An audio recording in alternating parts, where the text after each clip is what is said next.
Welcome to the Gritty Podcast. I am your host, Brian Call, and I am joined by my brother, the Gritty Broman. How are you? I'm well, but it's kind of late. It's been a while. It's a little dark. It's a little late in the evening. I'm trying to get the show out for tomorrow. So today's episode is it's about Arizona and all the opportunities for hunting in Arizona that are available to you. So it's a cool show. I just got back from Arizona, hunted for a couple of weeks in January. That's why it's been kind of dark lately. Yeah, I disappeared for 2 weeks chasing coos deer in Arizona. And I was down there with Ryan Lampers, with Corey Ford and Shannon Mobbs from Angry Spike Productions, Randy Newberg, The Hunting Public. There was a number of David Brinker was with us in camp. And we all were kind of just all over the place. I know Hush was down there as well, doing some hunting, and it's been an interesting time because Ryan Lampers was on some big coos deer per usual, and then saw a big mule deer and killed that instead. And I'm not surprised. Yeah, so like when I saw the post, I was like, "Yeah, you're not surprised." Yeah, and I'll have Ryan on the podcast in the next couple of days, and we'll recap Arizona together on our actual hunts. I shot a coos deer buck, a nice buck. I mean, he's got these really cool horns that are kind of squiggly, kinked a little bit. And we'll get kind of that hunt story. We'll get Ryan's hunt story. And then intern Brad killed a stud coos deer buck. Yeah, he did. And we'll talk to Brad, too, when he gets here. Brad's just a killer, so that's, par for the course for him. It was a fun time. And the thing is with Arizona is there's a lot of options there that are undervalued and overlooked by a lot of hunters. Now, I'm getting a little blowback right now because people who have been onto the Arizona thing for quite a while are a little upset by the amount of coverage Arizona has received. I will say this. I've been talking about Arizona since 2015, the first episodes I did, because my Uncle Kevin, I was born in Flagstaff, Arizona. My Uncle Kevin. Right. You're born in Flagstaff. I'm an Arizonan. I was born there. And Uncle Kevin, he owns High Point Outfitters, and he has been hunting there since he was a kid. And John Adams is a co-owner of High Point Outfitters with him, and the two of them are very knowledgeable about Arizona. Now, Arizona has draw tags for elk and mule deer and so on that a lot of people, understand if they drew one of those, it's like a once in a lifetime thing. It's like it takes too many points to draw. It's a true lottery. It's like, it's tough to draw. On this podcast, my Uncle Kevin goes through this in detail. We talk about over-the-counter opportunities all the way through to draw opportunities that are available to you in Arizona. And we talk about everything from coos deer, mule deer, elk, and javelina down to bear in Arizona. And a lot of people just don't know about these things. And then it's becoming a little popular too, this February hunt in Arizona, December. And this year, I will say, Ryan Lampers and I've been there. This was my third year, and I probably saw 2 to 3 times the amount of hunters I saw the first year I went there. So the word is out. There is a lot of pressure there, and so I'm curious how Arizona will handle the influx of hunters. At the same time, man, we were on deer every day, and although some of our mule deer stocks got blown up by other mule deer hunters because it was a little crowded, our coos deer hunts were virtually never molested. We had coos deer, and we found a lot of big coos deer bucks. I mean, every day we found Boone and Crockett bucks. That's almost cool. So there's no shortage of nice big coos deer. And frankly, most of the pressure that we ran into were around mule deer hunting areas that overlapped with coos deer. But the coos deer are a hard animal to kill. But anyway, this podcast is real good, I think. Uncle Kevin breaks down all the kind of the strategy for Arizona.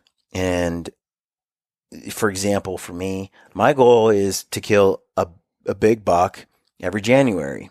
That's my plan. Mm-hmm. If I don't pull it off, though, I'm looking forward to an Arizona coos deer hunt with a rifle coos deer hunt. It takes a couple of points for some of the areas I'd like to hit. The thing is, though, is I can actually have in my pocket an over-the-counter tag and a draw tag at the same time, and I can apply for both. But I'm not allowed to field both tags. I have to only kill one deer a year. Oh, really?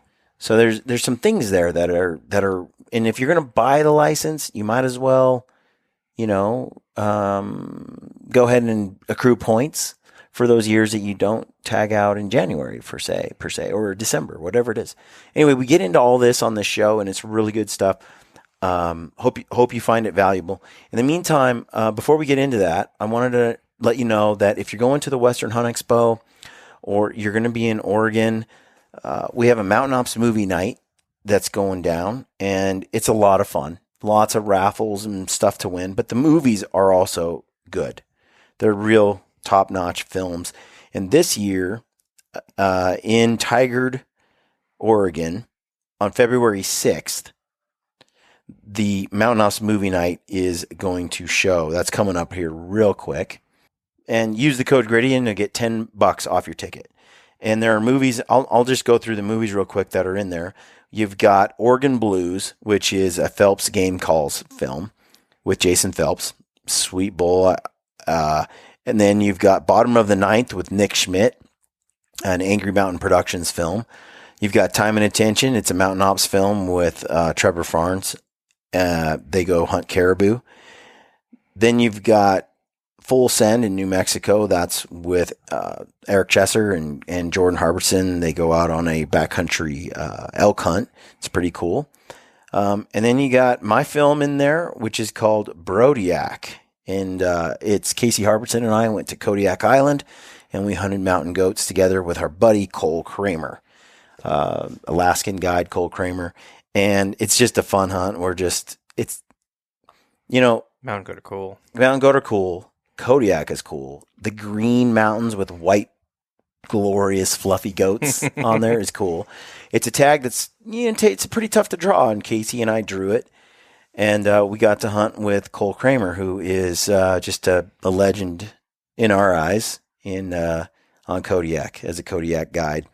And so, plus, he's one of the funniest dudes I've ever spent time with. Mm-hmm. He's just a fun guy to be around. And so there's a lot of humor going on in this film, and I think y'all will enjoy it. So if you're in Tigard, Oregon on February 6th, come see us at the movie theater. That's February 6th. It's coming up here real quick. Use the code Gritty, save $10 off your ticket. So all my Oregon friends, go buy tickets. And so that's cool. I know they sold out the theater here at the Western Hunt Expo. Already? Wow. I'm pretty sure it's sold out. You can go and look on mountainops.com. If you go to my Instagram, I'll be posting about it with links. But I think the Western Hunt Expo one is sold out. So it sold out quick. We showed it last year at the Western Hunt Expo, and it went down quick. So also, as I've been gone in Arizona, slaving away, filming and hunting deer, Brent's been here just coasting along, making movies. Coasting, taking it easy. You'll see when you see us together. Brian is significantly tanner, and I'm significantly paler. So Brent's been working on films. So our goal this year is every other month to put out 4 films every other month.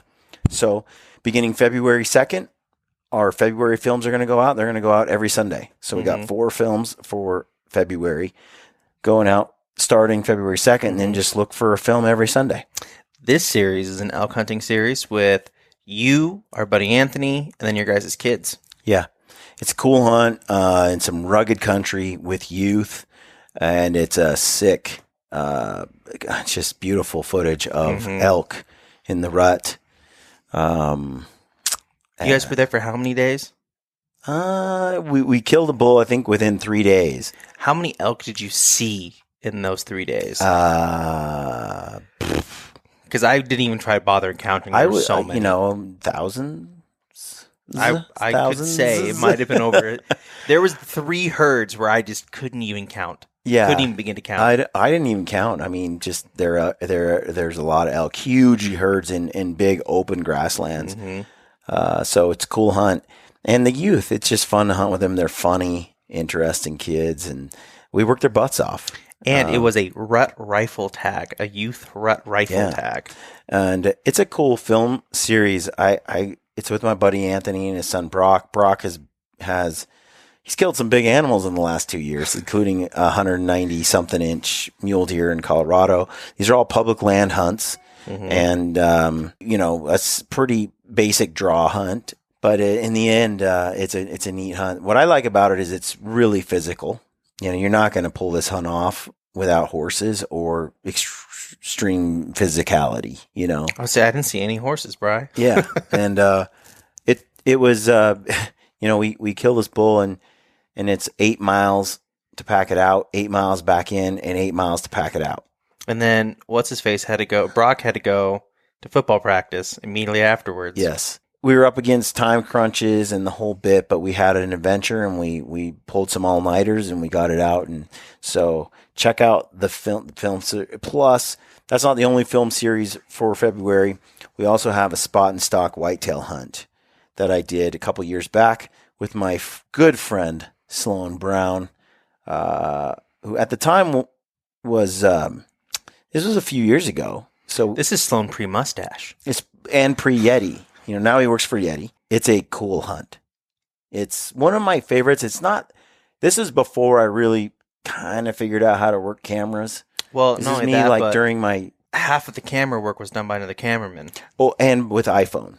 So we've put together what I think is an entertaining film that you'll learn from, but also get you excited. It's a spot and stock bow hunt. It's over the shoulder. You get some cool action, and it's just you get to see lots of bucks running around. So whether you're a whitetail hunter or not, it's funny. I was hunting mule deer in Alberta, Canada, for a couple of years leading up to this hunt, and so I did a lot of spot and stock that I learned in open country. And looking at this place is the Texas Panhandle, and there are hardly any trees. And I'm looking at the rolling land, and I'm seeing where the bucks are in the morning and then where they take off in bed and they hide and all that. And, a lot of whitetail hunters climb in a tree instead of pinch point or something like that. I'm looking at this place, and I'm like, you know what? This is spot and stock gold. But there's this conventional kind of thing like, you can't spot and stock whitetail because they're just so wired and, those big bucks, they just don't. It's not true. There's land and countryside that's really conducive to spot and stock, and I recognized it right away, and I was like, let's do this. And so we did our thing, and sure enough, we get on a great buck, and and the film shows it all. So look for that. February 2nd, we're going to start putting our another series out. We'll take March off, and then we'll come back with another series in April, and that series in April is going to be every Sunday, and that's going to be sick bear footage. I think I'm totally biased, but I love Prince of Wales Island, and I have some footage I've been sitting on that I think is gorgeous. And Prince of Wales Island offers so much adventure, from the crabbing and the fishing and the bear hunting all together. I wanted to make an episode just on crabbing. Yeah, it was so good. There's lots of, and you see the lodge, and I've done it many ways. I have flown in with just a backpack and a cooler, and rented a car, backpacked in. I have taken the ferry with my truck all the way to Prince of Wales Island, driven all over the island with like a wall tent set up, and I have rented a lodge kind of thing while I'm there, a house, and stayed in that while we hunted. So I've done it kind of each in every way. Each has their pros and cons. The backpack thing was cheap. Cheap. We just did it. But it's a cool hunt. So that's in April. And then we have some more stuff coming. You're going to like it, I think. So don't forget to use the code GRITTY at Mountain Ops to save. You get free shipping on all your orders. Use the code GRITTY for that. Use the code GRITTY for some trekking poles at Sissy Sticks. BigSissyGear.com. And they have, like I've said before, I can't imagine the hunts I do without having some good poles, and these are aluminum carbon mix. Check them out. They're a steal. For what you get, they're a steal. They're a great product. So check those out, and then use the code GRITTY at Heather's Choice for packaroons and other backpacking entrees like salmon chowder and meals. Use the code GRITTY there, and you save 15% off. Yep, 15%. So go do that. And plus, Heather's just an awesome person supporting the hunting industry. She's just, and the food is phenomenal. So check that out. And with that, we'll dive into the podcast. Enjoy the show. Stay gritty. All right, folks, welcome to the Gritty Podcast. I am sitting here in my Uncle Kevin's home in Flagstaff, Arizona. And Kevin is the owner of High Point Outfitters here in Arizona. You grew up here. You're my dad's brother and my uncle. And you've been guiding in Arizona since, how long has it been? Man, I think, what was it, 2020? So 2005, somewhere in there, 5. So about 15 years. I'm the co-owner of High Point Outfitters. John Adams is not with us today, but that's right. John and I are owners of High Point Outfitters. John is the young, hip partner. It's a good fit. You know, a lot of people ask me, how did you and John hook up? John is the same age as my oldest son, Blake. Blake and I kind of started. John popped in just a couple years after we started, and then it worked out great because Blake got tired of doing it, and John's an animal, loves to hunt. He's a hunting fool and killing fool, and so it's worked out. It's worked out well.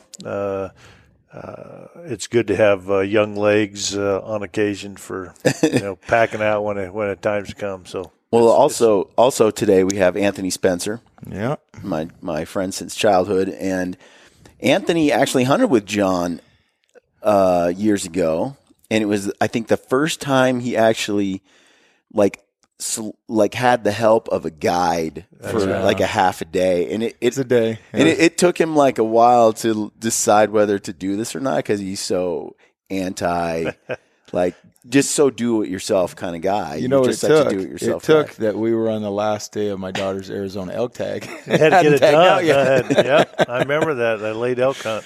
Yeah, those late elk hunts are not easy. And I remember Anthony after he was done. I was like, "So, what did you think of paying John and having him there for the day?" And he's like, "Oh, dude, it was well worth every penny. I don't know why I didn't do this before, blah, blah, blah." Well, keep in mind, I don't know if John would even like me sharing this, but it would have been worth every penny. If you had paid him. But at the end of the day, John goes, "We didn't kill anything. I'm not charging you. Just we had a good time. He got dinner out of it. He got dinner out of it. I remember that now. It was pretty nice.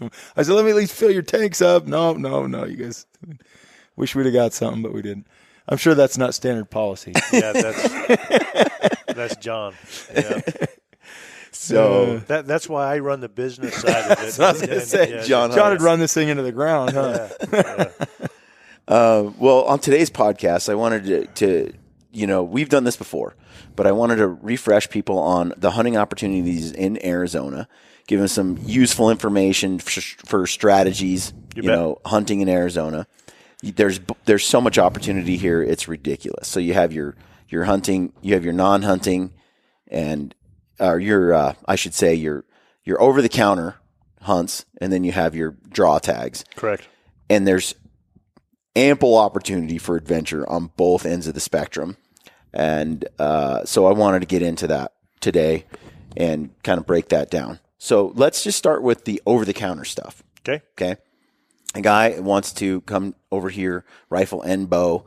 Are there any rifle opportunities over the counter? Very few. We do have some. I don't even want to mention it because it's not a typical hunt, but there are some over-the-counter rifle elk hunts that are depredation type hunts. We've got some elk moving into some agricultural areas or areas that are not typical elk habitat, and Game and Fish didn't want the elk there, and so they do provide some of those types of tags. For example, there's over-the-counter tags on the kaibab. Actually, last year, let me correct that. Last year they put them on as a draw. If you don't draw, then you can buy them over the counter, and there's tons of tags left over. So, so there's areas like that that you could come, but. Not a great hunt. Not a great hunt. Yeah, not a hunt that I would encourage anybody to come to Arizona for. Okay, so let's move on to the archery over-the-counter options. Tons of archery opportunities, not on elk, but are both mule deer and coos deer, as you guys know, have been here, the last month, trying to get it done, the last few weeks. There are a lot of opportunities throughout the state. Those opportunities start really most of the month of August. And then they come back on in December and then again in January. And those are just over-the-counter tags. We also have javelina or pig tags, fun hunts. Again, a lot of over-the-counter. Some of them are draw, but there's a lot of over-the-counter opportunities. So you can actually buy a pig tag and buy a deer tag and be hunting both at the same time. You can also buy a lion tag. All of our predator hunts are... if you have a hunting license, you can, hunt bobcat, coyote, most predators, lion, you have to buy a tag. Mm-hmm. So there's a lot of opportunities for that type of a hunter in August, December, and January throughout Arizona. Yeah. So Kevin mentioned, I think it's important how it works with the draw versus the over-the-counter tags in the same season. I think it's important for people to understand how the general tag works versus the draw tag in the same season. Yeah, so for deer, you can only kill one deer per calendar year, yet you can actually have two different tags. Yes. You can have an over-the-counter tag and you can draw a tag as well, but you can only harvest one per calendar year. So one of the downsides, and I've always felt like in December, I'm all about hunting the late archery hunt over the counter if I have not harvested a deer in Arizona in December. But January 1st, once the calendar kicks over, you would have to sit out of the draw, or you can actually get a bonus point, put in and get a bonus point. But if you drew a tag, you couldn't harvest anything if you harvest something in January. So a lot of times I sit out of that January hunt where you guys have been hunting because I'm still hopeful that I can draw a good mule deer tag for October, November. Yeah. So that's really the issue for me is if I come down here and I buy a tag and I hunt in January for mule deer or coos deer, which irritate. By the way, side note, I wish Arizona would manage coos deer and mule deer separately. Oh, I wish they would too. I mean, there's enough coos deer coming out your ears, and nobody kills them anyway. Right. Nobody's killing them. Yeah. Just ask the border check station. Yeah. As we drove through out, they're like, "Did you guys get anything?" And I'm like, "Yeah, I shot a buck." And they're like, "What? No way." What? They're like, all the hunters that come through these check stations, they're like, "We've asked, nobody's killed one." Yeah. You're the only one we've ever heard say yes. Yeah. It's they're tough. They're small. They're high alert. Yeah, they're a different animal to. And that's why. So I'm sitting here and okay, so if Arizona would manage those separately, you could get yourself your mule deer tag, strategize for that, and then you could do your tag allocations could be through the roof on coos deer. There's no shortage of them. I mean, it's unreal how many deer there are. And then you can manage those mule deer more tightly. But by doing an over-the-counter, in either species like deer tag, it just seems like a poor management strategy. Even a lot of our draw deer tags are any deer. So you have to choose. That's right. A deer bonus point is a bonus point. So it goes to either one. Yep. Yeah. So Arizona, if you draw a coos tag, you burn your points. If you draw a mule deer tag, you burn your points. And it's unfortunate because there's a lot of opportunity that, I mean, I would love to hunt coos every year, but I just don't because I just, I love mule deer. So I just don't, don't focus on that resource. And a lot of people are that way, I'm sure. Exactly. And they could certainly focus on that different resource and do a whole lot better. Yeah, because if you managed it separately, a lot of guys would come to appreciate that deer sure more because but they're not willing to give up their mule deer opportunity to go for coos, and that's what Arizona is asking you to do. And so naturally, the coos deer gets completely ignored. Not completely. I mean, there's certainly a lot of people now that are coming to Arizona for coos hunts.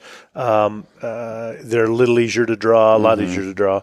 And when people kind of get in no man's land, if you will, of 4 or 5 points, but they're ready to go hunt, a coos is a good opportunity to do that because they can draw it. So, and the desert hunt is just a different. If you're from any other part of the world to come here, it's like you've gone to some special place on earth. It's really where beautiful. else can you go in January and hunt? Bare ground, in right? Your t-shirt. And in your t-shirt, and have quail and ducks and everything else. It is special. It's a great hunt. So back to the deal. If I go and I get my deer tag, in January, and I kill something in January, I'm done. You're in done. Arizona. Yes. I can't do any more deer hunts. That's correct. Put in for a bonus point still. That's correct. Yep. Yeah. So you can still apply for a hunt and draw a tag theoretically, but that tag you wouldn't could be able not to use it. But you could put in for a bonus. So you can point, still so I should still put in for a bonus point every year and accrue points. Absolutely. Whether I kill or don't kill with my OTC tag. Yes. And so another guy, let's say he goes and he does the January, he doesn't tag out. Yep. Right? Yep. That'd be me. Like Anthony. He can come back in December with that same tag. He can come back in August. Oh, yeah. He can come back in December. Yeah. And I can also draw a tag and fill that draw tag. Absolutely. So you've got the whole month of January, half of December, and most of the month of August. Mm-hmm. So whatever that is, close to 10 weeks with that one tag you can hunt. Yes. It's crazy. Plus being available for the draw. That's correct. Yeah. So now who's the smarter hunter, Brian or I? Yeah, exactly. Yeah, Brian burned his tag on some dink. Yeah, that's really why I didn't kill one. Yeah, exactly. I really appreciate that opportunity. The way Arizona has that set up. Basically, you're allowed a deer. Period. One way or another, you're allowed to have a deer. That's right. And depends on however you harvest it first, whether you did it with an OTC or you do it with a draw. It doesn't matter. You can have both tags at the same time. Correct. Yep. So that's pretty cool. Yeah. I fear that if they managed them separately, like you're saying, they would make you pick, though. And they'd say, oh, you want this is the coos opportunity. Here's a coos tag. Now you don't get to get a mule deer tag. Yeah, I don't think they should do it that way. Yeah, I know. I think you should just look at coos in its own bucket and just manage that species with tag allocations for their population levels and manage it for opportunity for hunters and so on. And just do it like their mule deer don't exist. And then mule deer should be over here managed in their own bucket as if coos deer don't exist. And guys shouldn't have to choose between the two, just like you don't have to choose elk or mule deer. You can choose both. I don't understand it. Yeah, we do have some units that are managed a little differently that are coos only hunts, but the vast majority of our hunts are any antlered deer. So you can kill a coos or a mule deer, but there are a few areas that are coos only, which to me is insane in some sense because, frankly, mule deer are on a completely different trajectory as far as survivability and their population levels and all of that. They're all fragile. Yep. Compared to coos deer, which they're like roaches. You're not going to get them. You're not going to destroy them. You're not going to take them out. They're just survivors, So I wish that it was managed differently. Hopefully someday it will be. But you also have the javelina, your pig tag. Yes. And we could have tagged out on javelina every day. Not every day, but I mean a lot. Somebody could have every day. We could have. We saw them every day, and they were stockable every day. Yeah. And there was a bunch of times this year where I had them like within 30 yards, 20. Anthony, I walked into 10 10 yards. Yeah. Just to get a picture of them. They're a great archery animal, especially for new archery hunters. Very easy to stock. They have horrible eyesight. They don't hear that great. They smell well, but that's really about their only only mechanism to to bust. And So they're really fun. cool. Yeah, they're cool. actually pretty cool little animal. Yeah, small target, smaller than a deer, but not much smaller than a coos. I mean, But so you can- they're You can walk right up to them though. Yeah. Like they're Yeah. pretty easy to stalk. Yeah, they're fun to varmint call. That's how I like to hunt them. You varmint call, and they come running in, and they're a lot of fun. So there's that opportunity, but that you need to draw. If the strategy I would employ is like you pick your unit where you're going to hunt. Like we picked in January. Okay, we're going to target this area for coos and mule deer. Right. And so I'm going to apply for the javelina tag for that particular area where I've settled on for my January deer hunt. Yep. So then I can opportunistically kill a javelina if that opportunity comes, or if I tag out, I can now just focus on javelina. Yep. Now, if I don't do the draw, which this year I missed the draw date because it's October. When is that? It's in October. Middle of Okay, I need to October for remember that for spring, this year. Yeah. So I completely forgot. I did it last year. Yeah. I forgot this year. So they do have a lot of leftover tags. Leftover tags you can buy. Yeah. But then all the ones I wanted were the one I wanted for the units I was going to be in were all already taken. So I had to buy one completely separate area. Right. And that's not where I was hunting deer. Yeah. Yeah. So you really want to combine the draw in October for your javelina tag with the area you plan to hunt OTC deer in January. That's right. Now, if you don't tag out, though, what's cool is Anthony's still got his tag and his license and so on. And so December, he can roll into the rut and he could kill a deer sometime mid-December to late December and buy a tag on January 1st, and he can kill another deer all on the same trip. Yeah, and I mean, if you're an out-of-stater and you're going to pay $160 for a license, you just buy it. January 1. You can use it all year. You can use it for all your applications, all of our application periods, which there's 3, and hunt the over-the-counter archery deer hunt and over-the-counter pig hunt, and of course all the small game and all that. So, but if you buy a license in, let's say, November, yes, and then you buy your OTC tag for December, yep, you can use that same license to buy your OTC tag in January. Yeah. Yes, you can. Which is kind of unique, but Arizona a few years ago went to a 365-day license From the day you from the purchase day that you tell them you wanted to activate it. So it's actually not even the day that you purchase it, but so it can be a 365-day license, but the which is different than our tags. Our tags are calendar year, January 1 through December 31st, but a license now is good for 365 days from the day that you decide you want to start your license. I would say that Arizona is incredible. Like their game management is some of the best in the nation.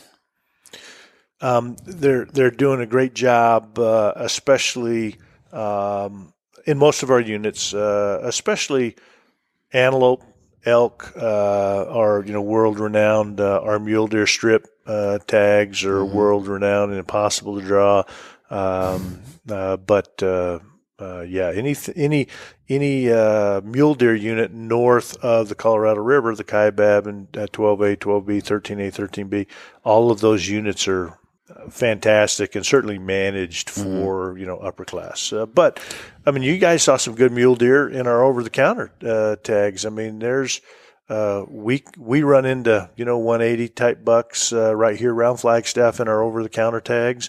Down south, they're of that caliber as well. That's a good mule deer for bow archery for most people. Yeah, a lot of hunters. It can get crowded. Where else can you just go buy an over-the-counter tag and chase a 180-inch mule deer with your bow? Right. It's pretty impressive. What about August? Has got to be one of the most overlooked ones. How does the August hunting? Yeah, no, August is good. Of course, the mule deer's still in velvet. It's hot. That's my desert. only problem. It's tough. I'm really not interested in deer in velvet. The coos, do they rub out earlier or something? Or are they in velvet too? No, they're in velvet, but they rub actually a little later. But it's tough. The coos hunting in August is tough. We've got guys that do. Yeah, we've got guys that are doing it, but it's hot. Yeah, most people that are doing it are hunting coos a little closer to Flagstaff. They're a little out of the desert regions because it's a little more comfortable to hunt. But there's people, hunting down there in the 110-degree weather trying to kill a coos in August. This year in January, Anthony was on some monster coos deer. I mean, almost killed a Mexico type coos deer. And that wasn't the biggest buck we saw. And it wasn't the only buck we saw. There are so many Boone and Crockett coos deer around here. It's ridiculous. And it didn't matter where we drove like almost an hour from one place to everywhere we go, we find them. Yeah. Well, and you're hunting them the right time of year. They're rutting. They're rutting. They're moving. You'll see. We saw one that Anthony got on just ran from one mountain through a flat all the way up to the other, and then back again. And they're just like rocket ships. Yeah. And when they're running like that, and their flag is up, and they're just chasing, they're easy to spot. And then you watch them bed because they're tired of running, and then Anthony goes in and gets in bow range. And doesn't kill easy as that, huh? It was between there and bringing them home that there was a problem. But dude, you gotta. I tell folks that are listening, in terms of the coos deer hunting, I think a lot of people think, it's just too hard. What did you think? No, I remember day one, first day out, we went out and spotted a nice frame buck that had busted tines. And I didn't know if I really wanted to shoot him, but it was first day. I thought it'd be fun to get a stock. They say these things are impossible to stock. Yeah. And I walked into 50 yards of them over the top and had a few equipment malfunctions prevented me from getting a shot. But I was like, hey, this is doable. Stock number one just about was a dead buck. And then the one by the tower. Yeah. Big giant. Stayed on him all night. Had one at 40 yards. You got pictures of me at 40 yards from one in his bed. It was this close each time, and they're big deer. And so it can be done. Yeah. If they're bedded, they're tough, right? I mean, they're completely covered up. But generally, but they're you so get small in the tree. They are. But you get a desert wind blowing, you can sneak in pretty close, and then you wait for them to make a mistake. Stand up Well, it's not easy, obviously, because one didn't come home with me. But yeah, it's not easy. It was close, but we had a lot of close calls. But what I'm saying is if there was no shortage. There was no shortage of all-day action. What else it's nice to come home with a deer, but if I get to go on a stalk every day and get almost make it happen. Yeah. One of the biggest bucks we were on, Anthony was on him for almost 2,000 yards, 1,500 yards, just all day long. He'd lose him. We'd find him again in 4 or 5 hours, and he's in bow range, multiple times. Passed up a 74-yard shot at him, which I just broadside for 5 minutes, standing there not moving. We talked to, I was like, I would love to have seen him take that shot, but it's a long shot. Little target. I just thought I could get better. He had no clue I was there. I thought I could get a better shot. Which I think is wise. A lot of times you take that shot at 74, your hunt's over. Right on. Yeah. You don't take the shot, you're still in the game, so unless you're really good at shooting. Which I don't qualify for that. Then I think we watch too many guys take shots that they can't make. Yeah. And it's to me, on the mule deer, a guy took a 120-yard shot. Yeah, I had a buck bedded at 85 yards, and he didn't know a day I was there, and a guy come beat bopping up and spooked him. And not only was it 85 yards, the does were 60. The does were 65 yards from him, yeah. And bedded. The wind was in Anthony's favor for the next 4 or 5 hours, and that buck was going to get up and move to his does. And everything was perfect. And this is one of the issues with the OTC tag is, you got a billion guys out there, and this guy with his wind at his back just comes walking in, gets to 100. Oh no! Gets to 120 yards, and then he launches an arrow, and then they're gone. And it's like you can get your hunt blown up a lot out here. But then there were days when they didn't bother us. So still, it's a great. So that's your over the counter. You got javelina, you got coos deer, you have mule deer, and those tag opportunities are. You got how many days did you say between January, August, and December? 40 days? No, 70. Months. 2.5 months. 2.5 months. 75 days. Yeah. It was, and so then let's move on. Then because I look at this and I go, okay, if I don't tag out, like next year I want to be really selective. I either want to kill a really big coos or a really big mule deer, and I'll take either one. I just want it. The key factor is big, Uncle. I want Boone and Crockett size big. I think that's the key. You got it. Like I have a bunch of points for deer. Yeah. And that's not why I didn't bring an animal home. But I think you just got to, in January, better be worth it. Better be an animal that's worth it. Yeah, that's exactly early in the year. You don't lose your points if you tag out. No. You just can't use them that year. You're out of the draw for a year. That's right. You can gain another bonus point, but you're not in the hat when the opportunity to draw comes. Yeah, but you start looking at, I mean, the tags that we put in for draw are so hard to draw anyway. It's just like you don't want to miss a year. Yeah, so you sit out of a year, but yeah, that's if you're seeing good mule deer, worth. Yeah, I mean, I don't care if I can pull it off in January with a bow and kill a 180-inch mule deer. Yeah, I'm perfectly content with that. Yep. If I can kill a Boone and Crockett coos deer, I'm okay with whatever opportunity I would have lost that year. That's right. But for me now, I killed a coos deer last year. I killed one this year. Yep. I want to kill a bigger now, and the reason for that is I want it to be harder. I want to achieve the next thing. But I also want to. I don't want to use up my hunting opportunity on another younger deer. Right. Because if I don't draw, I have enough. If I don't kill in January, I have enough points that I could draw a rifle coos deer, and then I could go chase some of these big. Don't your best hunts in the state only take 4, 5, 6, 7 points? Yeah, for coos deer. Yeah, and and again, you're hunting the right time of year in January, so you're certainly seeing more animals in January than you would in October or November hunt, and you're not here to scout. A lot of people that are successful on those first hunts in October are scouting, but so you have some disadvantages being out of state. This is what I've learned though, what I've heard from other coos deer guys. If you see them there in January, they're there in October. Well, generally, like in these same areas, like they really are. They don't travel far. Similar areas, true. They do move to rut, but not as certainly not like elk will. They move a lot less than than elk would. But yeah, you'd be able to find them. They're just not as active. They're on the ground a lot longer because it's not they're not in the rut. It's hotter. Like we were saying, we were seeing Boone and Crockett coos deer everywhere we went. Basically, you glass long enough, we'd find another rut. They're out, but that tells me they're everywhere. Yes. So that tells me on a rifle hunt, I don't have to go to any place special. Yeah. I just have to sit my butt down and glass from morning till dark and never take my eyes out of the optics. Yeah, be consistent. Get away from people. There's you're waiting to see just one buck stand up for just 1 second and then lay down. That's right. Yep. And most people won't do that. Yeah. Well, and as far as the over-the-counter goes, we met a local down there, and we were asking him, hey, where can you go to get away from some of the pressure? And he said, it's very easy. Go where there's no mule deer. The hunters are always where there's mule deer. They might be where there's both, but not very many people go where there's just coos. Just coos. Yeah, they want the mule deer. Yep. Yeah. It's easier to hunt, easier to spot. Yes.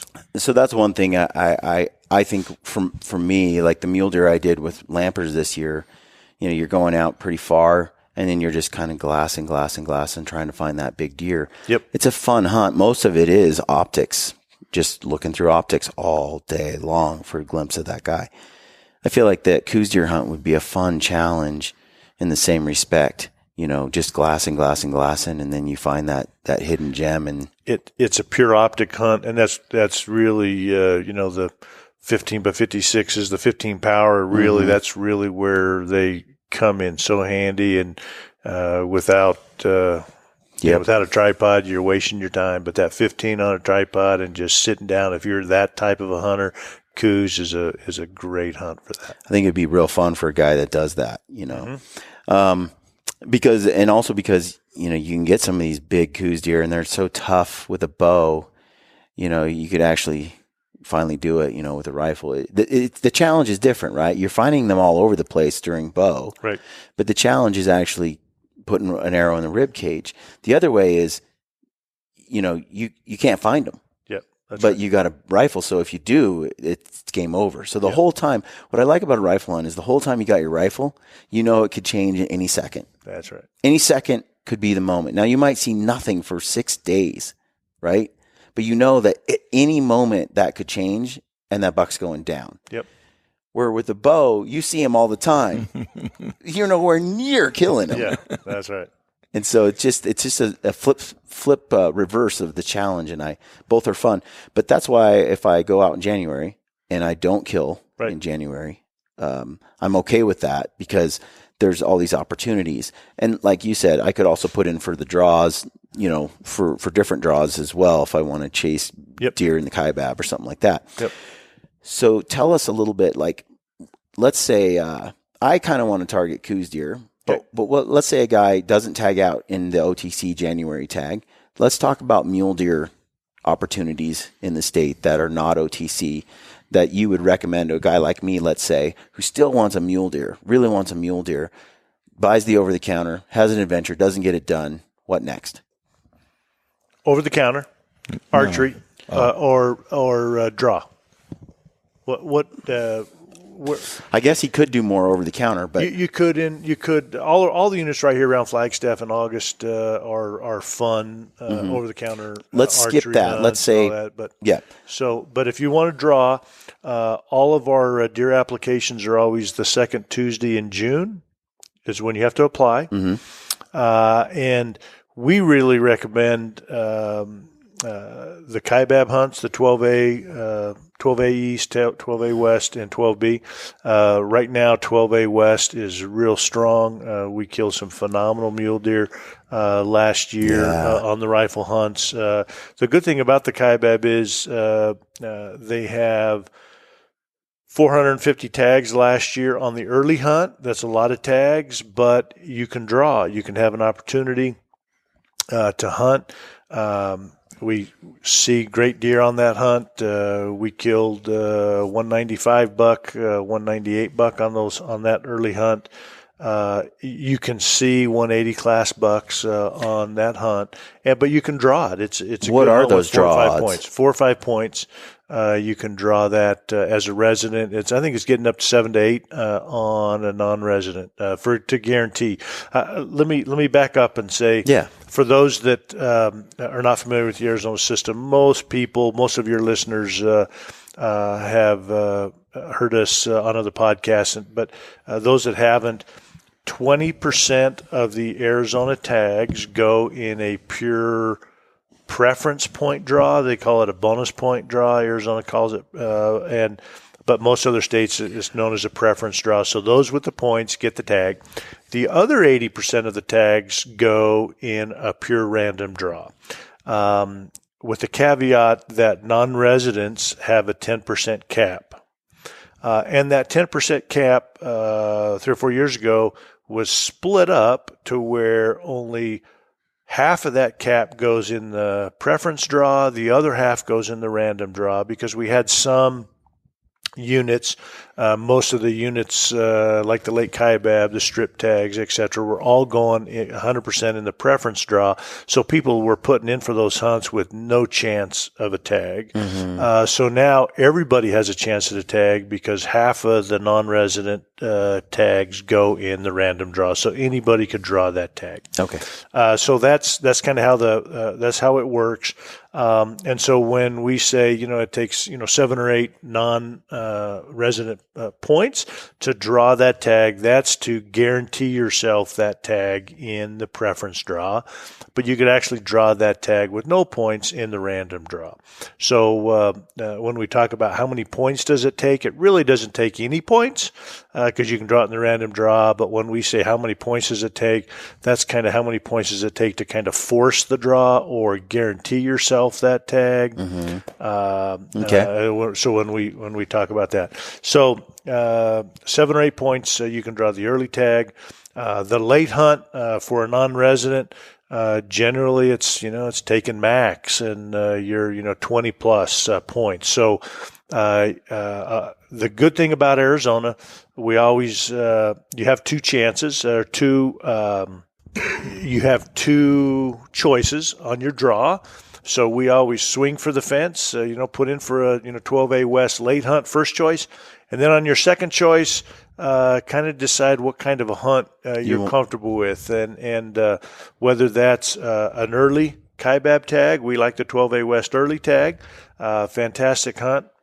Or we even have people put in for that archery deer hunt. It is a draw on the Kaibab, so it's 12A, 12B.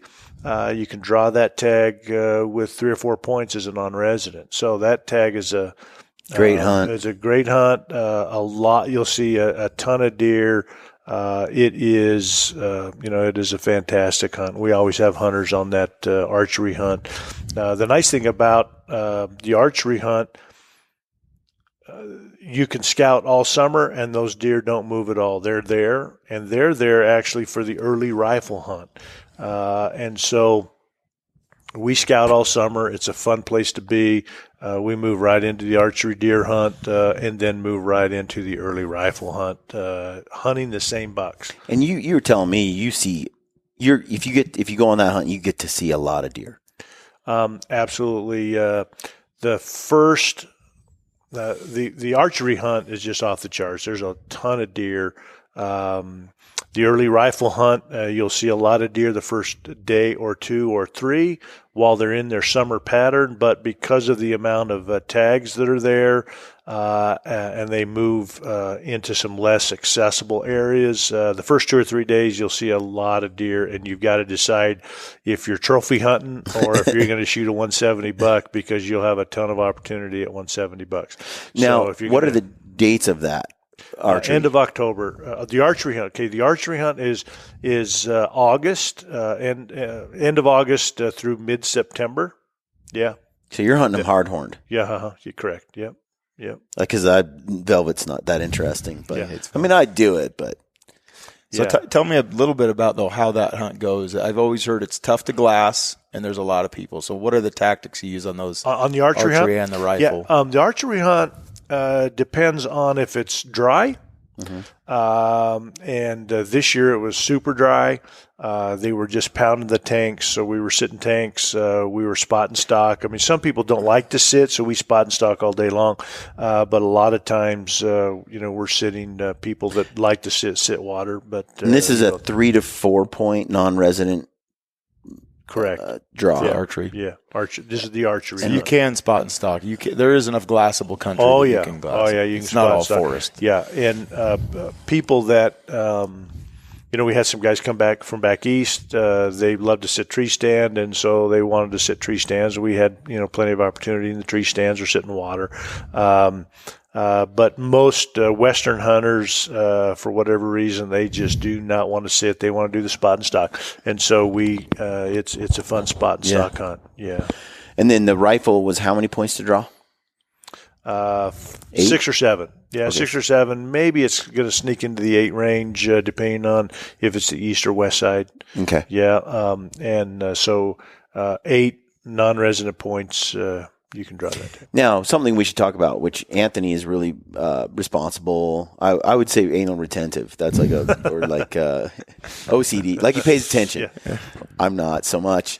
So Anthony has his loyalty point. Yes. So what that is if you apply in Arizona for 5 consecutive years, after that you automatically are granted an extra bonus point that you get to keep forever as long as you don't miss as long as you keep applying. If you miss a draw, like you forget the deadline, then you have to. It takes another 5 years to get that loyalty point back again. Yes, but if you continue to apply, that loyalty point stays with you forever. For whichever species you apply for. So Anthony, he has a 1 point that he just has all the time. Yep. And then he took the hunter safety course here in Arizona, which they also give you a perpetual point for that as well. Yep. So Anthony has 2 points all the time, no matter what, as long as he always applies every year. Yep.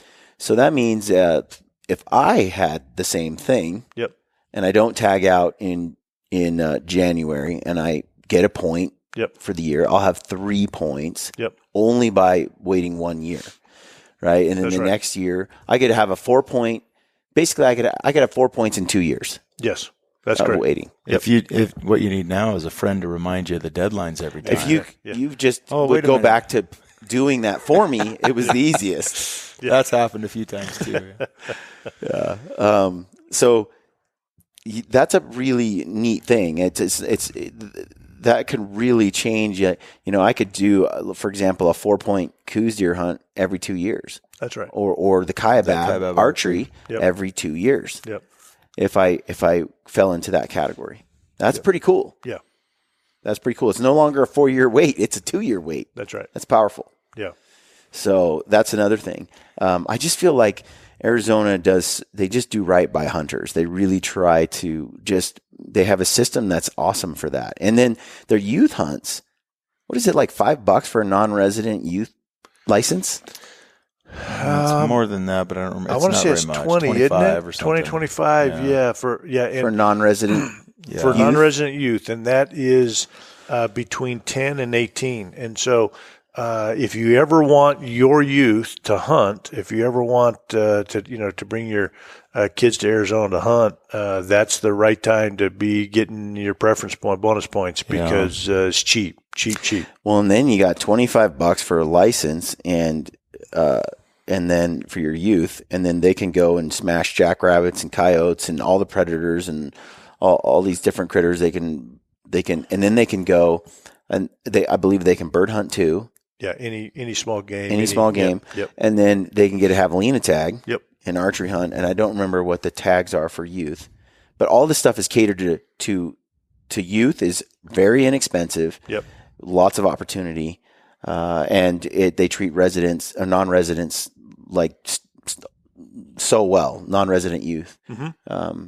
So again, I just think Arizona's just pretty awesome. Well, we have a lot of opportunity hunts, yet we have limited games, so you can't have unlimited opportunity hunts, across the state for everything. Otherwise, we wouldn't have, it's an arid state. Mm-hmm. Yeah, we wouldn't have the quality that we have. So we have something for everybody. You can always come to Arizona and hunt. Yet we're kind of world renowned for for our big game species as well. If you can draw a tag.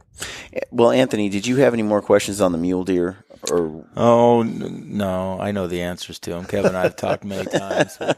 what about for the audience? Any useful information? I don't know how many people fall into this category, but you got guys like me who are well past 8-9 points for the early kaibab, and yet we're more than a decade away from a late tag.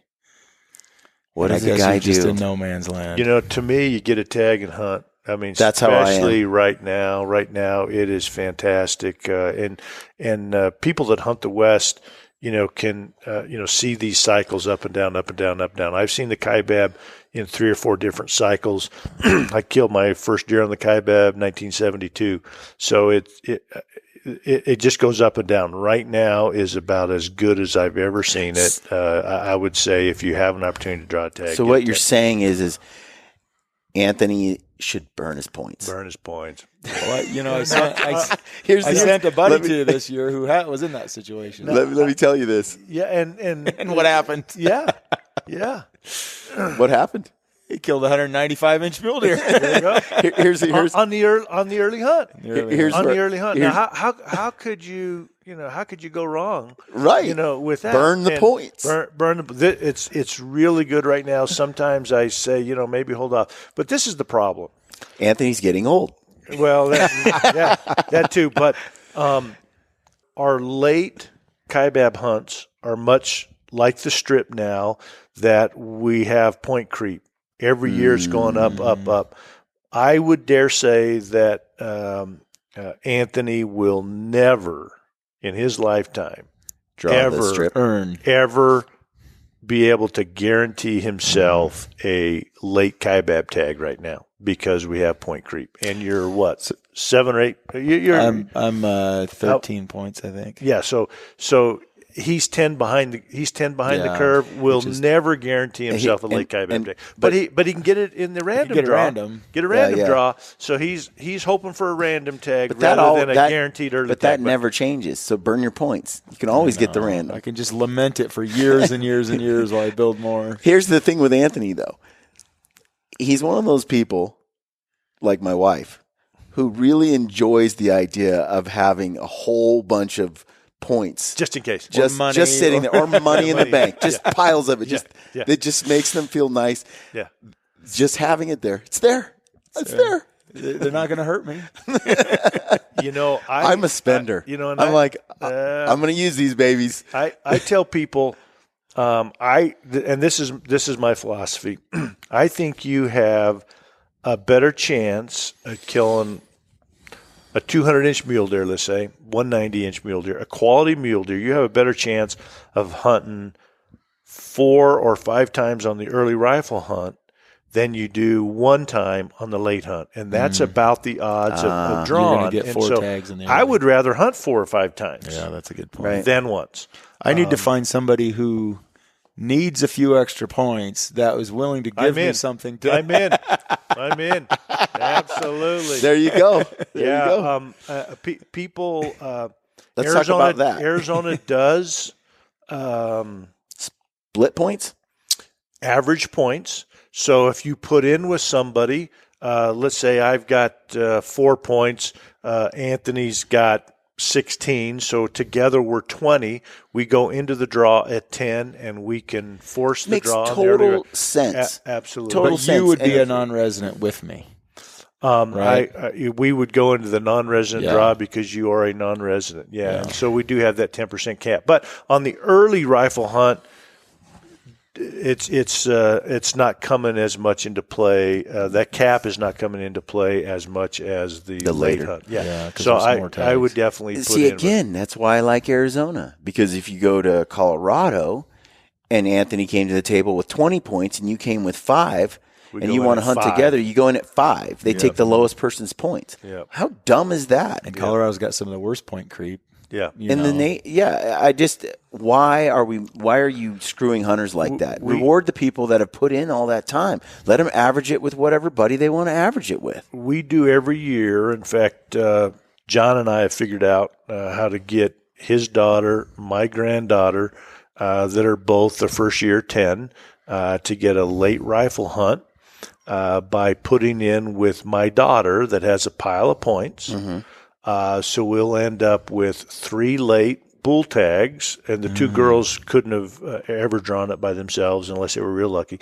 But we'll draw 3 late bull tags, and then my daughter will point guard her, get her points back, and continue the search to hope that she can get an early rifle tag someday. So right now, that's a good strategy. That is an opportunity. It'll cost her the price of the tag, which as a resident, or is she a non-resident? No, she'll give her tag back, so she'll get her money back, and she'll get her points back. I thought point guard, you had to pay for the tag still. If you get your points? Yeah, you get your points back, but you got to pay. That's how Colorado is. For a resident, it's no big deal. Pretty inexpensive. Yeah, non-resident, you're going to spend, what is That's it? right. $600, $800 or something. Yeah. And so you can do this point guard one time before you draw. Yeah. One time through in the lifetime of your draw process? Yes. Does it start over again? It start over again. Once you draw a tag. Once you draw a tag. Correct. So when your daughter does that, she couldn't do it a second time. That's right. She has to wait until she draws. Point guard is basically you get to give your tag back. Let's say you're someone, heaven forbid, died in your family and the funeral's during your hunt. Yes. And so you drew this tag after waiting 20 years. You can employ point guard, give the tag back, keep your points. That's correct. Just for the cost of the tag. And actually earn a point as if you didn't draw. So you actually earn a point. See, so it's no harm. You can't do that in Colorado. Right. You lose that year. Yeah. So that's great. But if heaven forbid, her other grandparent died, the next year she's just going to have to go hunt. Yep. That's right. You're just having to make the right choice. That's right. And it's only $5 for a point guard, so it's it's inexpensive. You just it's worth doing for anybody that's got a decent number of points. So. Okay, so let's move on to elk. Okay. All right. So a guy wants to come here. What are some of the over-the-counter?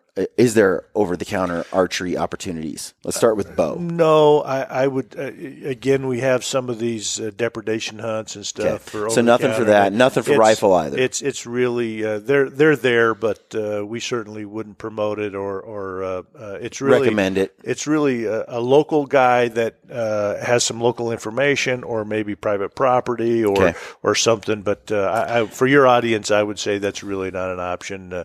So the only option to get elk tags in Arizona is you have to enter the application.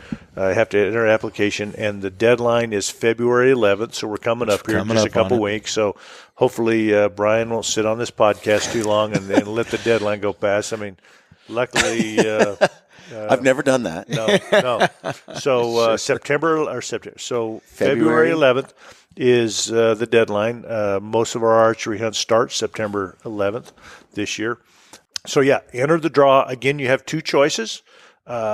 People get confused because there's actually 5 choices on the application. Don't get too confused because there's actually 3 sets in the draw. They do the preference draw first.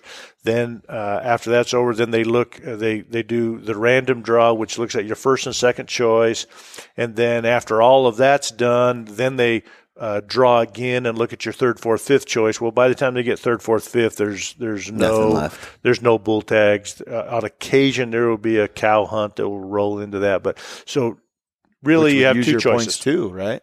Use your points too. Yes, you need to be careful. Yeah, if you draw, that's a good point. If you draw like an elk hunt on the Kaibab, there's thousands of tags. If you draw that tag, you burn your points. But if you would wait until the draw is over and then you buy them first come first serve, that you don't burn points. Leftover tags. So you have two choices. So we tell people, go swing for the fence, your first choice. If you're an archery hunter, 10, archery 10's good. Archery 9, 1, 27, 23. These archery hunts are good, fantastic hunts. Tough draws, but why not see if you can get a random? It doesn't hurt you at all. Doesn't hurt you. Doesn't change your odds of drawing your second choice at all, because when they pull your envelope, they look at your first. If it's full, they go directly to your second. So your draw odds. Your draw odds don't change. Always go for the gold. Go for the gold first choice. Then your second choice is where you've got to decide where you'd be happy. Yep. Do you want a late rifle hunt? Do you want kind of a mid-tier unit on the archery hunt because you still want to hunt rutting bulls? So there's a lot of options there. Let's say a guy wants to kill a 6x6 bull with his bow and have pretty good odds, have a decent hunt, chase bulls.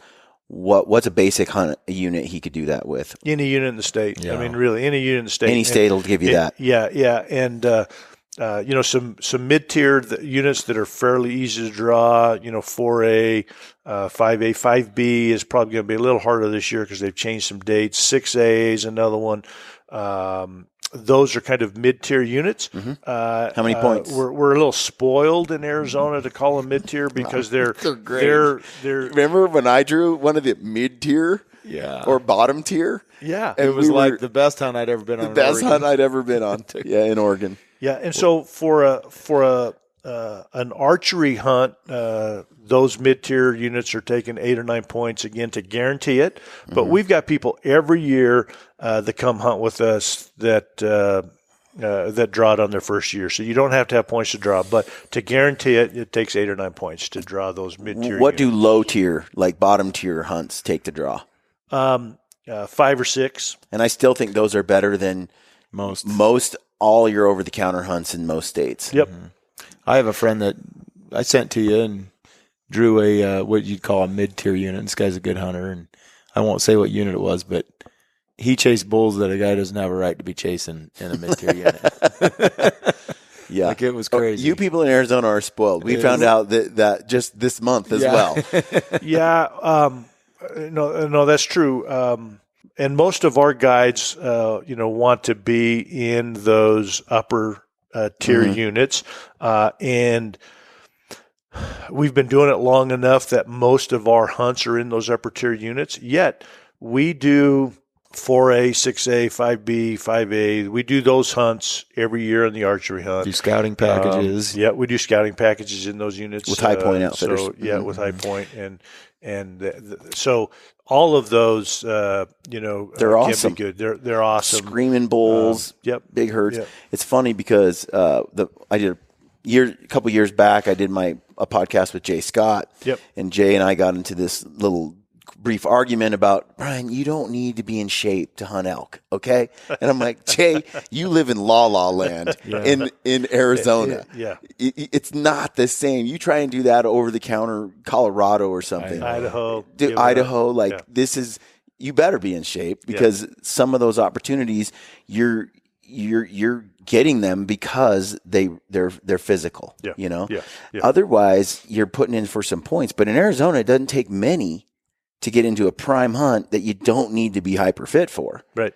There are so many people that love to come or love to elk hunt. And what I tell them is, look, if you want to hunt elk every year, go to Colorado. Go to Idaho. You can do it every year. Montana. Every year. Wyoming. You can hunt elk. Yeah. And Arizona is monitoring their herds to be quality herds, and so you can't come to Arizona and hunt every year. That's one of the reasons why I got into guiding is because I couldn't hunt. I couldn't hunt. I couldn't even have family that drew. I couldn't even have friends of friends that drew. Right. It was just getting harder and harder to draw. So I want to be in the premium units hunting every year, and the only way to do it is to guide.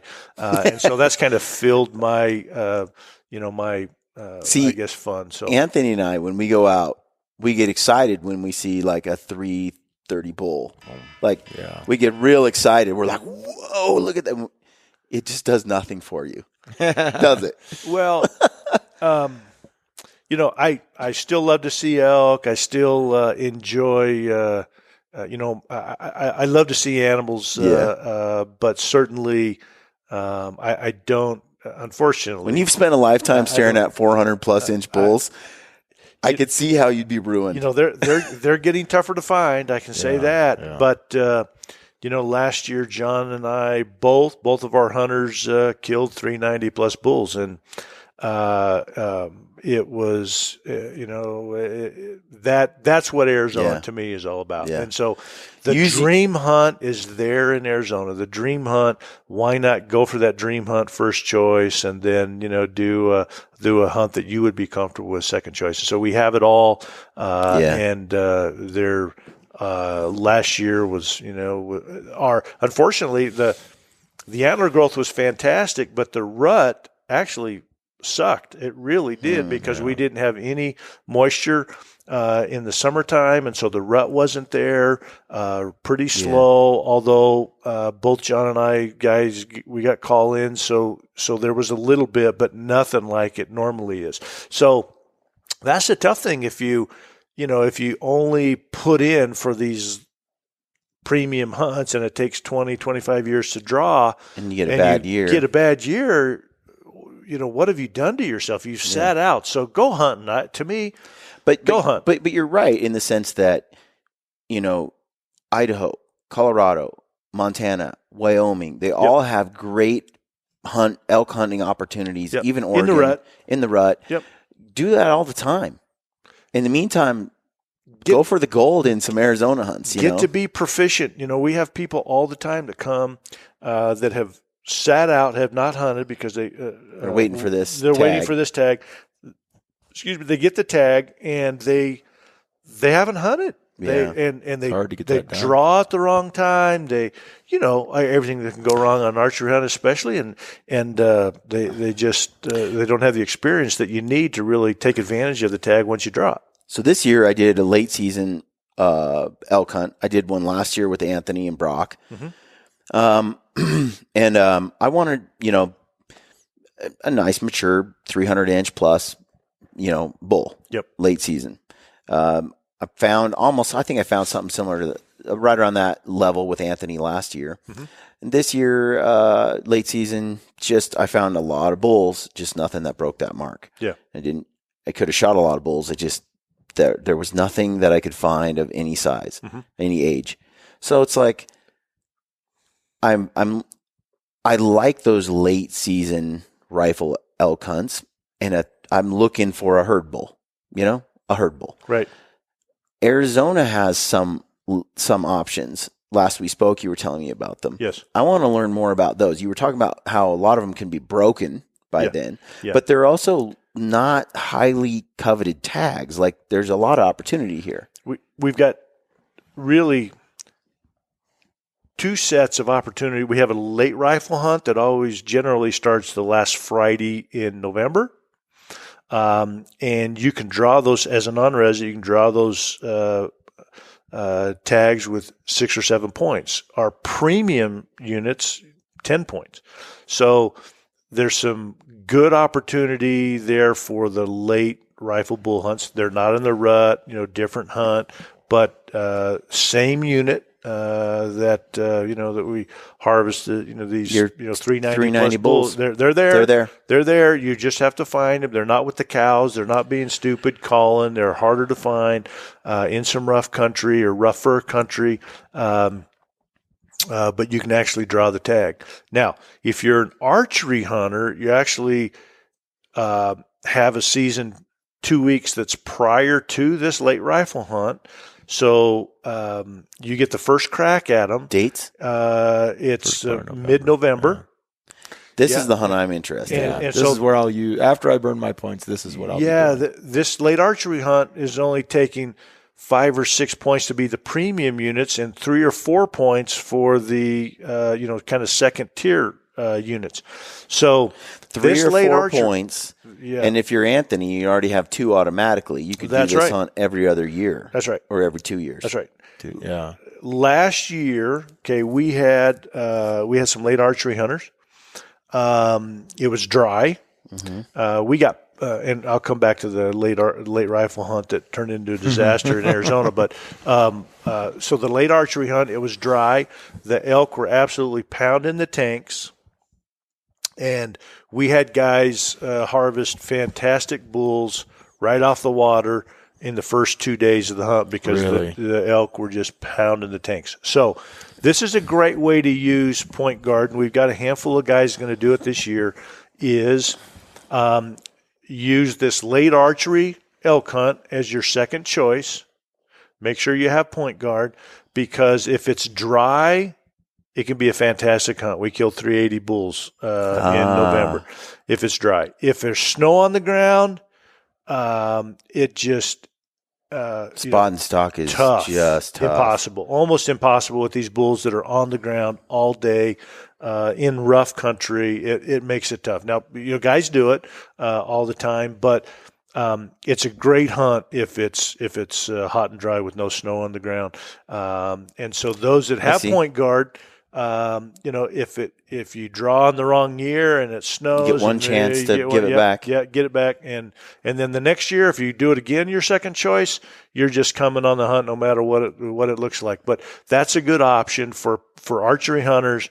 You can hunt premium units, and we've got some good units that are great opportunities for big bulls in November and easy to draw. Okay, that hunt has not had a lot of focus on it for a lot of people. People are just starting to see it. Untapped gem. It's got a really low success rate. Absolutely, very low success rate. But with us being here, being able to scout it, knowing where the bulls are, knowing where the water is that they're hitting, it's a great hunt. So let's say a guy wanted to leverage your help. What's that going to cost him? Okay, so typically for a fully outfitted 7-day hunt, we're $5,500. We take care of everything, camp food.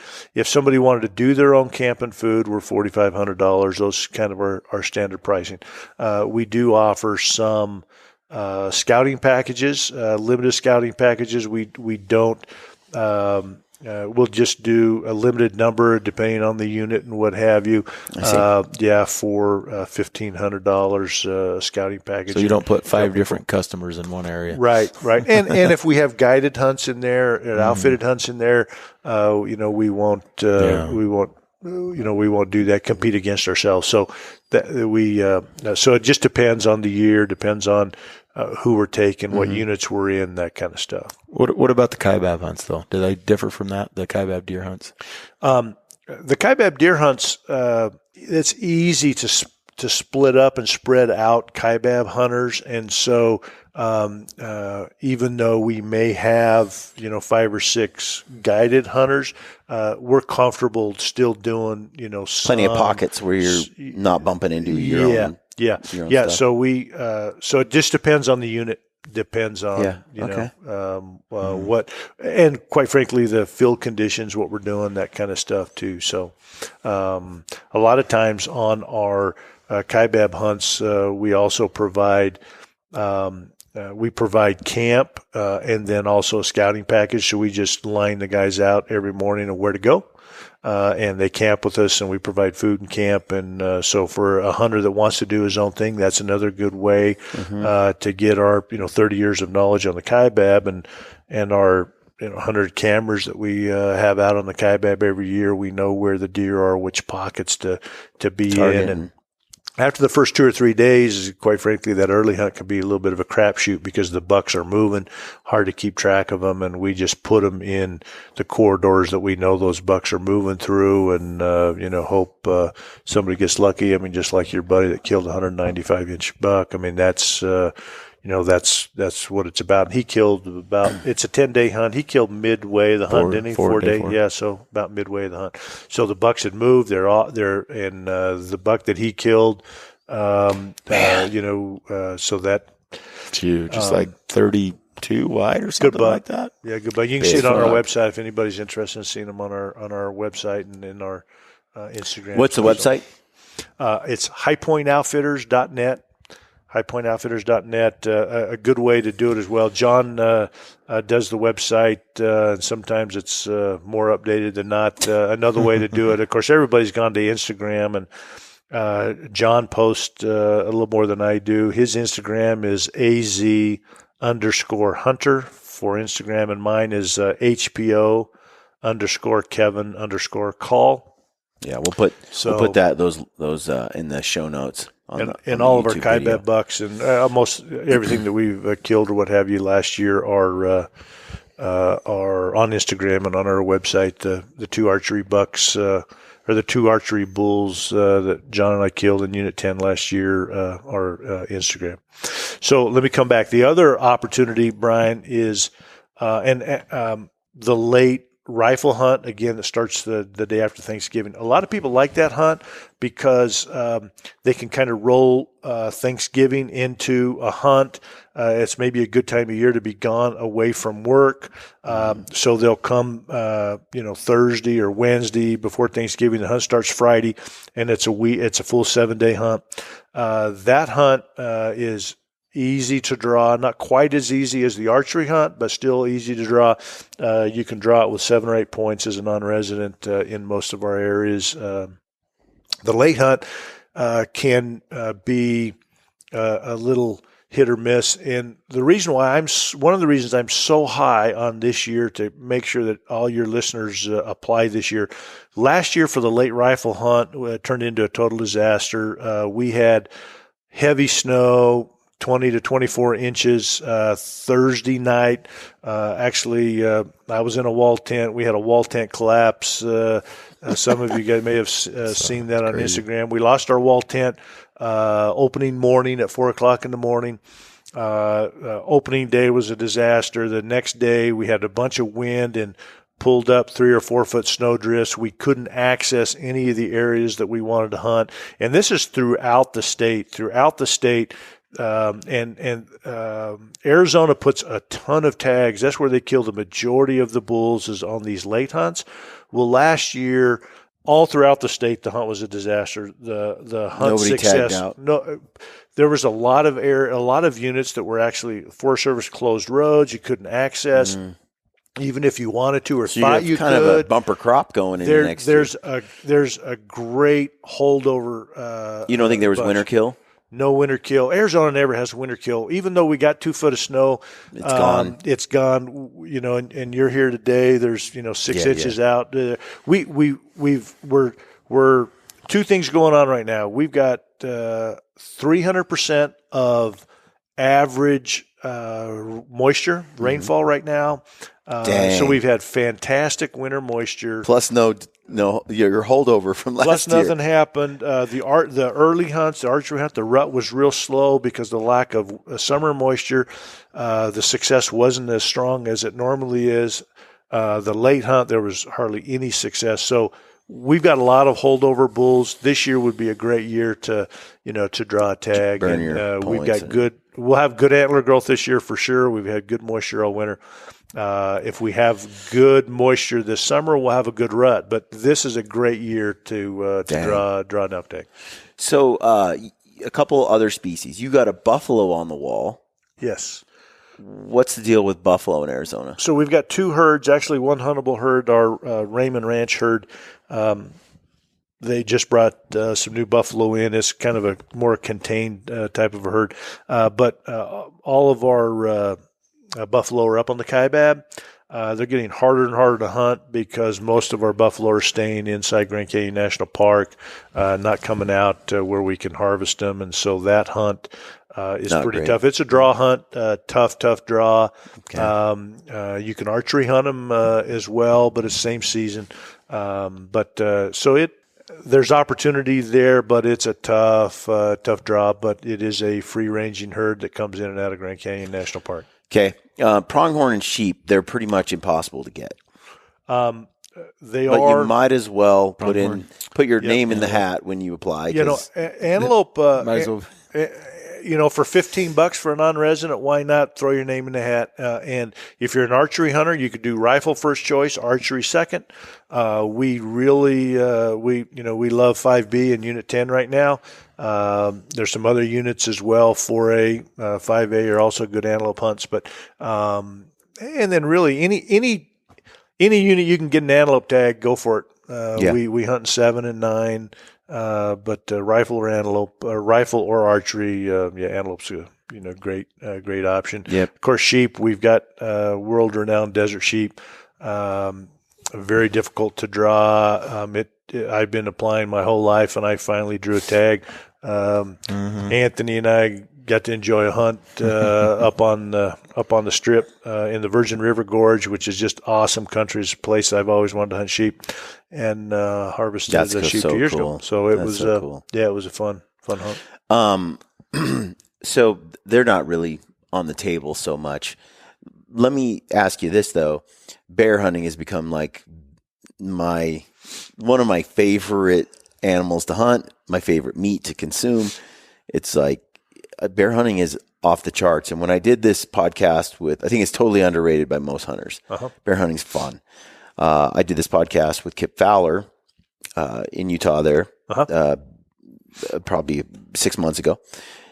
And he had a couple of he had a full body mount bear, huge bear, and then another one in another room, both big bears, Arizona. Yeah, Arizona's got some big bears. Huh? So that's not what people think about when they think Arizona. What's the story on the bears? What's the draw, the non-draw? What's going on there? Yeah. Most of our bears are killed in September or August, and it's, believe it or not, over the counter. Come to Arizona. And hunt Brian's bear. going to be here in August. Seriously? If you want to hunt bear, hook up with John. He can show you bears every day. I want a big one, not just a bear. Yeah, you can see them. Look at Anthony. Yeah, it's you can draw as well, but most of the bears are killed just over the counter because nobody's hunting them. And this is August. August and September. Yeah.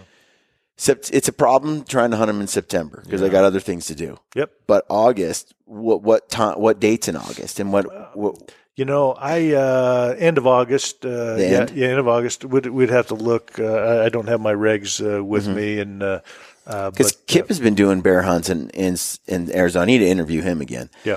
For years, and they always get great bears. It sounds like to me it's kind of an annual thing. Yeah. And this is a hardcore mule deer guy, but I'm not. You don't have the bear bug.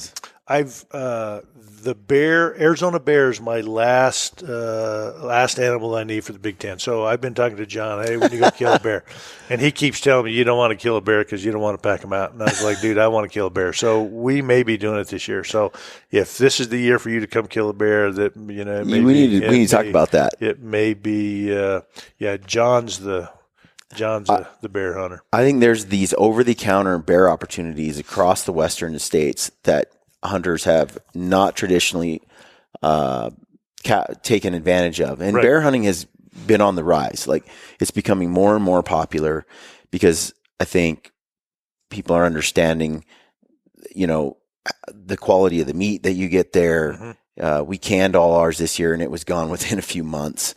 Everyone I've given it to has been like, this is phenomenal. And then it's a resource that's renewable. You can go out and get it. And it's just a fun time of year to be out in the springtime. For us, we were, May, June. Yeah. It's beautiful. And you're out there just, wildflowers are popping up. Everything's turning green. And you see these big giant bears walking around and it's just a blast. And so, and there's just something about bears. They're just fun to watch. I could watch them all day in the spotter. You just watch them. And then they're pretty easy to sneak up on. I like animals that are easy to sneak up on. Well, we might have to do it. That's my last Arizona animal I need to harvest. And is that any weapon? Any weapon, yeah. No? Yeah, any weapon. Yeah. Yeah, but they're in some rough country, shooting across canyon kind of stuff is where John hunts. So I'd love that. But that's the country I hunted this year for bear. So that's cool. So someone can just do an over-the-counter. Are there particular there are some draw tags. There are some draw tags, and there are some. These are just you're talking in all the mountain areas. There's correct. bear. Yep. Because and even down the desert. Yeah, we heard there was 22, 23 is good. Yeah. What are some bear units that guys might look into? That is completely out of my realm. I know. It was John was here. 22, 23s are good. Good bear units all along the Mogollon Rim are good. We see bears quite often up on the peaks as well. But I'm not boned up on. Is it all those areas open? I mean, you can pretty much hunt anywhere. A lot of them are open. They have maybe different seasons and what have you. Some of them are draw, but yeah. Cool. Okay. Yep. Very cool. Well, anything else we want to add before we close this show? No, thanks for having us. Guys, put in for Arizona. February 11th. February 11th. This is the year. February 11th for elk and antelope. Yep. And then after that, June. It's in June for deer and sheep. And then for javelina, it's October. It's October for javelina and turkey. Our spring hunts are October draw. Yep. Okay. Right on. Cool. Folks, check out High Point Outfitters. Give Kevin a call. Do you want to give you a call? What are they doing nowadays? Are they calling you or are they emailing you? The best way, you can call our numbers on the website. Best way really is email, and our email is shoot, so SHOOT, shoot at highpointoutfitters.net. And you are willing to answer those emails? Yep. If a guy has a question I help people with recommendations of where to draw, some draw strategy. I do most of the emails. John does most of the phone calls. We both take phone calls once the draw results are out, and so if a guy has a whole bunch of points, he just doesn't know what to do, he can send you an email. Absolutely, yeah, or give us a phone call.